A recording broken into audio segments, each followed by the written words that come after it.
Hello दोस्तों, मेरी उम्र 21 साल थी। मैं सेकेंड ईयर की स्टूडेंट थी। उन दिनों गर्मी शुरू हो गई थी, इसलिए हमें कॉलेज से छुट्टियां मिल गई थी। रोज की तरह आज भी पूरे घर की सफाई करने के बाद मैं अपने बिस्तर पर आराम कर रही थी। थकान से चूर होकर ऐसा लग रहा था जैसे पूरा बदन अकड़ गया हो। मैं अपने बिस्तर पर लेटकर सुकून पाने की कोशिश कर रही थी और हाथों से अपने सिर की मसाज कर रही थी। अचानक मेरा भाई अरविंद मेरे कमरे में आया और दरवाजा बंद करके कहने लगा, क्या हुआ दीदी, तबीयत तो ठीक है? मैंने कहा, क्या भाई, मम्मी सारा काम मेरे सर पर डालकर चली जाती है। कॉलेज की छुट्टियां क्या हुई, सारे घर की जिम्मेदारी मुझ पर आ गई है। ऊपर से मुलाजमा भी छुट्टी पर है, मुझसे नहीं होते ये घर के काम। मेरी बात सुनकर वह मेरे पास बैठ गया और कहने लगा, मेरी प्यारी बहन, कोई बात नहीं, मैं अभी तुम्हारे लिए दूध लेकर आता हूं, उसे पियोगी तो सुकून मिल जाएगा। अरविंद की बात सुनकर मैं मुस्कुरा दी और कहा, बस तुम खाना बाहर से ले आना, मैं थोड़ी देर सोऊंगी तो मेरी तबीयत कुछ बेहतर हो जाएगी। अरविंद कमरे से निकल गया। कुछ देर बाद ठंडे दूध के गिलास के साथ वह वापस आया। मुझे उस पर बहुत प्यार आया। दुनिया में बहुत कम ही ऐसे भाई होते हैं जो अपनी बहनों का इतना ख्याल रखते हैं। मैं उसे ढेर सारा आशीर्वाद देने लगी और उसका लाया हुआ दूध पीने लगी। दूध पीने के बाद मैंने ग्लास एक साइड पर रखा और लेट गई। अरविंद कहने लगा, चलो दीदी, मैं तुम्हारा सिर दबा देता हूं, तुम सो जाओ। वह मेरे सिरहाने बैठ गया और अपने हाथों से मेरा सिर दबाने लगा। मुझे भी सुकून आने लगा था, दर्द भी कम होने लगा था। मैं आंखें मूंद कर सोने लगी और गहरी नींद में चली गई। पता ही नहीं चला कि घंटों तक मैं सोती रही थी। मेरी आंख मम्मी की आवाज पर खुली। मैं हड़बड़ाकर आंखें खोली तो मेरा सिर बुरी तरह से बौझिल था। घड़ी पर टाइम देखा तो रात के 9 बज रहे थे। मुझे एकदम झटका सा लगा। बड़ी अजीब बात थी कि पापा ऑफिस से वापस आ चुके थे। शायद थकावट की वजह से मुझे वक्त का एहसास ही न हुआ। मैं उठकर जैसे ही 2 कदम चली तो मुझे चक्कर आ गए। आंखों के आगे अंधेरा छा गया। अगर दीवार पर हाथ ना रखती तो यकीनन गिर जाती। मैं फ्रेश होकर बाहर आई तो खाने के टेबल पर सब बैठे मेरा ही इंतजार कर रहे थे। मैं जाकर आराम के साथ कुर्सी पर बैठ गई। मुझे देखकर अरविंद खाना मेरी प्लेट में डालने लगा और फिर मम्मी से कहने लगा कि मम्मी, अन्नू पर काम का बोझ थोड़ा कम डाला करे। अरे, अगर काम वाली नहीं आ रही तो उसकी जगह किसी और को रख ले। ये बेचारी सारा दिन काम करके थक जाती है। देखे तो इसकी रंगत भी पीली पड़ चुकी है। मेरी हालत वाकई खराब हो चुकी थी। मैं काफी थकी हुई महसूस कर रही थी। मेरी मम्मी और पापा दोनों ही जॉब करते थे, क्योंकि सिर्फ पापा की जॉब से घर चलना मुश्किल था। ऊपर से हमारी पढ़ाइयों के खर्चे भी कुछ कम नहीं थे।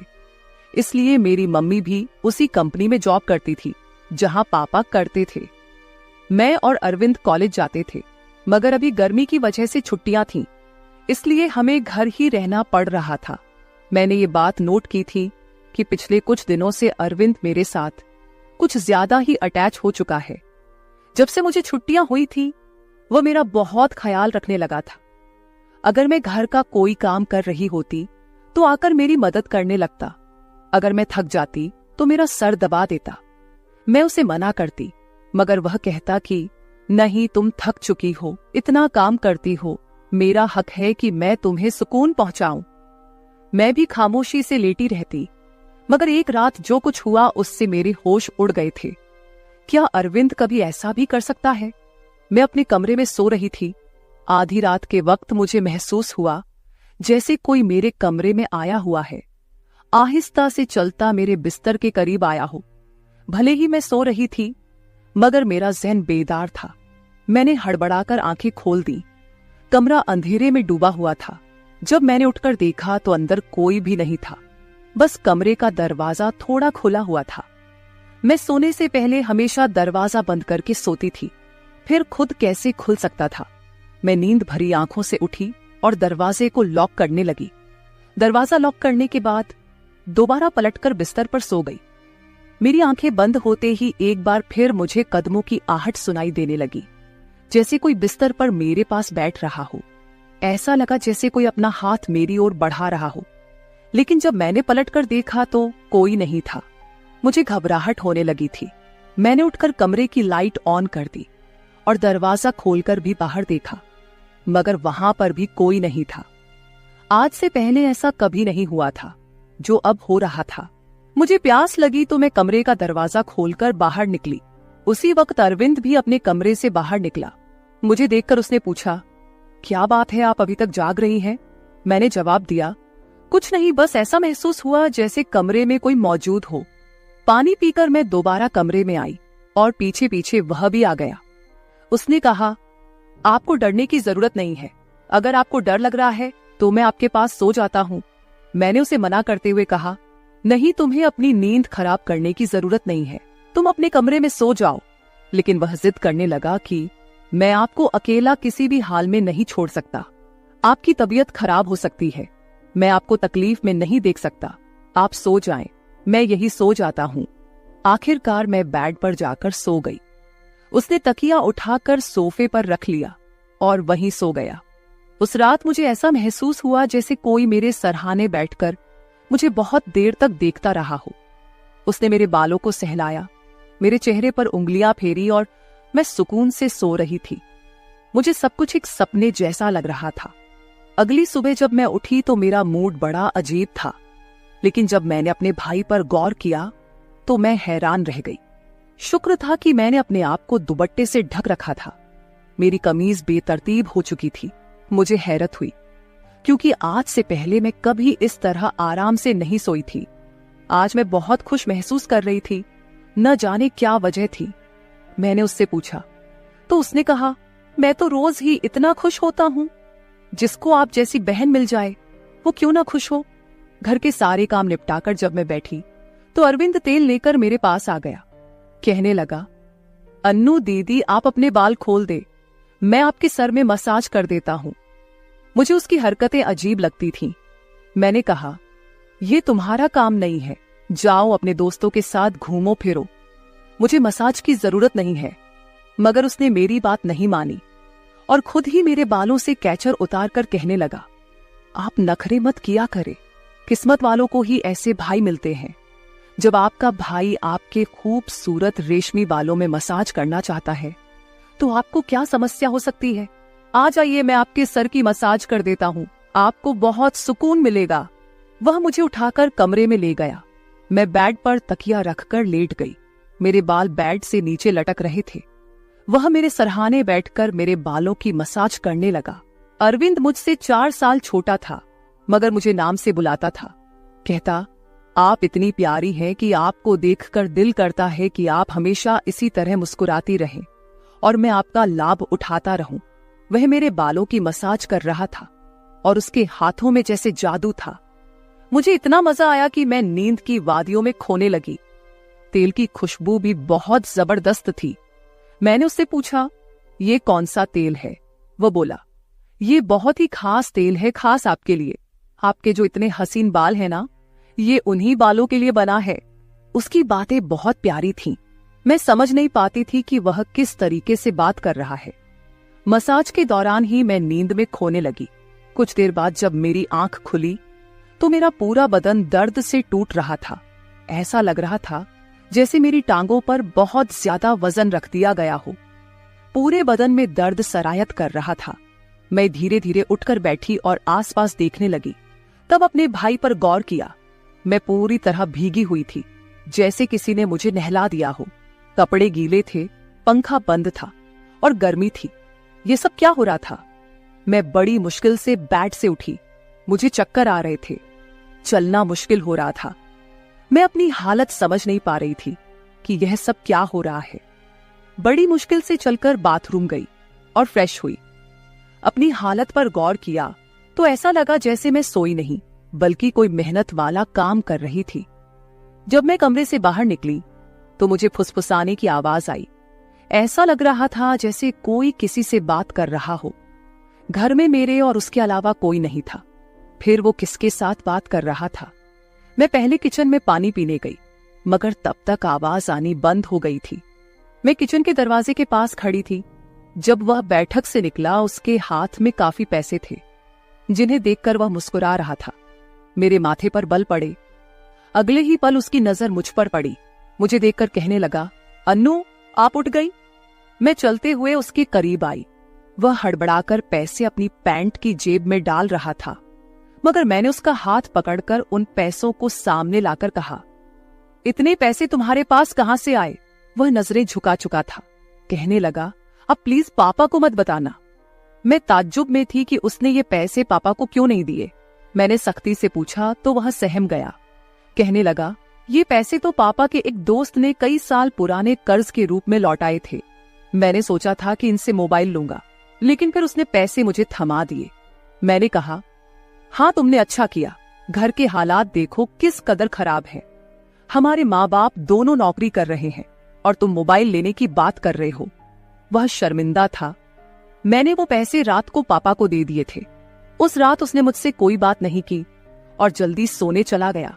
मैं अगले दिन किचन में काम कर रही थी जब अरविंद अपने दोस्तों के साथ घर में दाखिल हुआ। मैं जितनी हैरान होती उतना ही कम था, क्योंकि वह अपने दोस्तों को सीधा लाउंज में ही ले आया था। उस वक्त मैं दुपट्टा उतार कर बर्तन धो रही थी। जब वह सब हंसते हुए अंदर आए, मैंने तुरंत दुपट्टा ऊपर लिया और फिर अरविंद को समझाने लगी कि ये क्या तरीका है? तुम जानते हो इस वक्त मम्मी पापा घर नहीं हैं, फिर भी इन लोगों को घर ले आए हो। अरविंद कहने लगा, यह मेरा घर है। जब आपको मेरा ख्याल नहीं है तो मैं आपका ख्याल क्यों करूं? अच्छा खाना तैयार करो। मेरे बहुत खास दोस्त हैं। वह मुझसे काफी नाराज हो चुका था, मगर अब मैं क्या करती? खाना तो बनाना जरूरी था। मैं उसके दोस्तों के लिए खाना बनाने लगी तो वह बोला, खाना परोसने भी तुम खुद ही आओगी। मुझे अरविंद का रवैया हैरान कर रहा था। छोटी सी बात पर वह ऐसे कैसे बदल सकता था। मैंने खाना टेबल पर लगा दिया। मैंने गौर किया कि उसके दोस्त बार बार मुझे घूरकर देख रहे थे। वे सभी अरविंद की उम्र से बड़े थे और अजीब तरीके से घूर रहे थे, जैसे कच्चा ही खा जाएंगे। मैं अपने कमरे में बंद होकर रह गई। जैसे ही वे गए तो मैं अरविंद पर फट पड़ी कि दोबारा तुम्हारे दोस्त मुझे इस घर में नजर ना आए। मगर वह तो अगले ही पल मेरे गाल थाम कर कहने लगा, इतना गुस्सा कहां से आता है? ठीक है, वो नहीं आएंगे दोबारा, मगर आप इस बारे में मम्मी पापा को कुछ नहीं बताएंगी। कैसा लड़का था ये, कभी प्यार जताने लगता तो कभी चिढ़ने लगता। मैंने हाँ में सर हिला दिया और अपने कमरे में चली गई। मुझे अरविंद की हरकतें कुछ मुश्किल सी लगने लगी थीं, क्योंकि वह मुझे अजीब तरह से देखने लगा था। उस रोज भी जब मैं अपने कमरे में आराम करने के लिए सोई तो अचानक मुझे अपने पैरों पर किसी का हाथ महसूस हुए। मैंने बौखलाकर आंखें खोली तो अरविंद मेरे पैरों को अपनी गोद में रखकर मसाज दे रहा था। मैंने उसे ऐसा करने से मना किया, मगर वह कहने लगा, मैं जो कर रहा हूं मुझे करने दें। इस घर में एक मैं ही हूं जिसे आपकी इतनी फिक्र है। मम्मी पापा को तो काम से ही फुर्सत नहीं है। खैर मैं भी थक चुकी थी। आंखें बंद की और सोने लगी। अरविंद के हाथों मसाज करवाने से मैं नींद की गहराई में खोने लगी थी, मगर जब मेरी आंख खुली तो मेरे होश उड़ गए। मेरा सर बुरी तरह चकरा रहा था। बिस्तर की चादर बिल्कुल बेतरतीब हो चुकी थी। बिस्तर पर एक शर्ट और एक मेल परफ्यूम पड़ा था। यह सामान किसका था? मैं तो कुछ भी बोल नहीं सकी। सर में इतनी तेज दर्द था कि मैं दोबारा बिस्तर पर गिर गई। ऐसा लग रहा था जैसे किसी ने मुझे बेहोशी की दवा पिला दी हो। मुझे पास में फुसफुसाहट सुनाई दे रही थी, मगर कौन बोल रहा था या मैं पहचान नहीं सकी। मुझे तो बस अरविंद की आवाज सुनाई दे रही थी। ऐसा लग रहा था जैसे वह मेरे कमरे में मौजूद हो और मुझे उठाने की कोशिश कर रहा हो। कुछ देर बाद जब मेरी आंख खुली तो सारा दृश्य मेरी नजरों के सामने घूमने लगा। मैंने सबसे पहले बेड की तरफ देखा, जहां शर्ट और परफ्यूम पड़े थे, मगर अब वहां कुछ भी नहीं था। आज फिर मेरी हालत बड़ी अजीब थी। मैं बच्ची तो नहीं थी जो यह सब कुछ समझ ना पाती। घर में मेरे और अरविंद के अलावा और कोई नहीं था। फिर मेरे सोने के बाद ऐसा क्या होता था कि मेरा पूरा शरीर पानी से नहला दिया गया हो। सिर्फ इतना ही नहीं, मेरा शरीर दर्द से चूर था और रंगत भी बिल्कुल पीली हो चुकी थी। दिन ब दिन मैं कमजोर होती जा रही थी। उस दिन भी अरविंद मेरे करीब आने की कोशिश कर रहा था, मगर मैं बहाना बनाकर अपने कमरे में आ गई थी। दिमाग में अजीब से विचार आने लगे थे। तबीयत भी काफी खराब थी। मेरी हालत देखकर माँ भी परेशान होने लगी। उन्होंने कहा कि वे अगले दिन ऑफिस से छुट्टी लेकर मुझे डॉक्टर के पास ले जाएंगी ताकि पता चल सके कि मुझे क्या समस्या है। उस रात मैं बार बार उठ रही थी और ठीक से सो नहीं पाई। अगले दिन मेरे माता पिता हमेशा की तरह अपने काम पर चले गए थे। उन्हें शायद मेरी परवाह नहीं थी। मैं खुद ही डॉक्टर के पास गई, जहां अल्ट्रासाउंड में पता चला कि मैं पेट से हूं। आखिर यह सब मेरे साथ कौन कर सकता था? अरविंद मेरा भाई था, लेकिन फिर मेरे दिमाग में यह बात आई कि मैं उसे सगा भाई समझती हूं। बात ऐसी थी कि किसी से छिपी नहीं थी कि वो मेरा सौतेला भाई है। वह मेरी माँ की दूसरी शादी से है, जबकि मैं माँ की पहली शादी की औलाद हूं। इस तरह की बातें मुझे गलत सोचने पर मजबूर कर रही थीं। समझ नहीं आ रहा था कि कैसे अपने माँ बाप को यह बात बताऊं। अरविंद मेरा सौतेला भाई जब मेरे पास बैठता तो कभी मेरा हाथ पकड़ता तो कभी मेरे गाल खींच देता। मैं बहुत परेशान हो चुकी थी कि मेरे साथ आखिरकार ऐसा कौन कर सकता है। फिर मैंने एक दिन अपने कमरे में मोबाइल का कैमरा फिट कर दिया। उस दिन हमारे माँ बाप घर पर नहीं थे। अरविंद फिर मेरे पास आया और मेरे सिर की मालिश करने लगा। मैंने बहुत कोशिश की कि न सोऊं, लेकिन तेल में शायद बेहोशी की दवा थी। जैसे ही मैं उसे सूंघी बेहोश हो गई। 1 घंटे बाद होश आया। माँ बाप भी घर लौट आए थे। जब मैंने कैमरे की रिकॉर्डिंग देखी तो जैसे पैरों तले जमीन खिसक गई। अरविंद मेरे कमरे में अपने उबाश दोस्तों को लाता था जो मेरे साथ बुरा बर्ताव करते थे। अपना काम पूरा करने के बाद वे अरविंद को पैसे देते और चले जाते। ये जानकर मैं टूट गई थी। मैंने कमरे से बाहर जाकर अरविंद का गिरेबान पकड़ा और थप्पड़ों की बरसात कर दी। मम्मी पापा भी आ गए और पापा ने गुस्से से मेरे हाथ पकड़ लिए। होश में हो? क्या पागल हो गई हो? क्यों मार रही हो इसे? मैंने रोते हुए वीडियो दिखा दी कि यह जलील इंसान मेरे साथ क्या कर रहा था। वीडियो देखकर मां फर्श पर गिर पड़ी। पापा को भी विश्वास नहीं हो रहा था। उन्होंने अरविंद को पकड़कर बहुत मारा। उसके मुंह और नाक से खून बह रहा था। अरविंद ने गुस्से में कहा, मैंने इसे कभी अपनी बहन समझा ही नहीं। मुझे पैसों की जरूरत थी। लोग इसके लाखों रुपए देने को तैयार थे। मुझे अपनी जरूरतें पूरी करनी थी, इसलिए मैंने यह कदम उठाया। मैं अपने कानों पर हाथ रखकर बस रोए जा रही थी। पापा ने उसे इतना मारा कि वो लहूलुहान हो गया, मगर जैसे तैसे खुद को उनसे छुड़वाकर घर से भाग गया और फिर कभी पलटकर उस घर में नहीं आया। मैं इस हादसे को मरते दम तक नहीं भूल सकूंगी। भाई वही होता है जो आपके सगे वालिदैन से हो। किसी भी अनजान मर्द के सहारे अपनी जवान जहान बेटी को छोड़ना बहुत बड़ी बेवकूफी है, क्योंकि शैतान परस्त मर्द हर वक्त इस आड़ में रहते हैं कि कब किसी लड़की की इज्जत के साथ खिलवाड़ करे। तो मैं अपने तमाम देखने और सुनने वालों से यही गुजारिश करूंगी कि हमेशा अपनी बेटियों को पर्दे में ही रखें और कभी किसी भी अनजान मर्द के सहारे पे उन्हें अकेला ना छोड़े। इस सारे मामले में आपको किसकी गलती लगती है? मेरे माँ बाप की, जो पैसा कमाने के चक्कर में बच्चों से बिल्कुल बेफिक्र हो गए थे, या फिर मेरी, जो अपने सौतेले भाई के साथ बिल्कुल अकेली इस घर में रहती थी और उसके ऊपर हद से ज्यादा विश्वास करती थी और उसे अपना सगा भाई समझती थी? अपनी राय कमेंट बॉक्स में जरूर दे और ये भी बताए कि आपको कहानी कैसी लगी। तो मेरे प्यारे दोस्तों, ये थी हमारी आज की छोटी सी कहानी। अगर आपको ये कहानी पसंद आई हो तो इसे लाइक करें और अपने दोस्तों के साथ शेयर करें। अगर आप ऐसी ही और भी इंटरेस्टिंग और रोमांटिक कहानियां सुनना चाहते हो तो चैनल को सब्सक्राइब जरूर कर ले और बेल आइकन ऑन कर ले, ताकि आपको मेरी हर कहानी समय पर मिल सके। कल मिलेंगे एक और नई कहानी के साथ। धन्यवाद।